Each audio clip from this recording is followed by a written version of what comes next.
কথা কনা কেন? এ মৌলবী, তুমি শরীয়তের ফয়সালা জানো নি?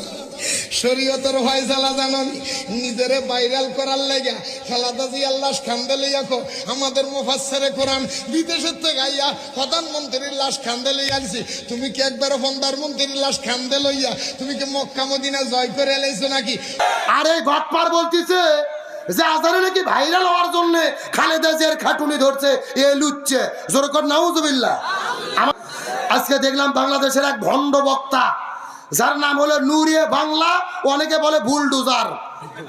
এ বক্তব্য দিচ্ছে, বলতেছে আজারে ওরা লুচ্ছে। কারণ কি? বলতেছে ও লুচ্চ হওয়ার কারণে, ভাইরাল হওয়ার কারণে ও খালেদা জিয়ার খাটুনি ধরেছে। জোরে কর নাউজুবিল্লাহ। আল্লামা সাইদির পরে বাংলাদেশের সবচেয়ে জনপ্রিয় ব্যক্তি ডক্টর মিজানুর রহমান আল আজহারি। আচ্ছা, খালেদা জিয়ার খাটুনি ধরে আজহারিকে নতুন করে ভাইরাল হওয়া লাগবে? আপনাদের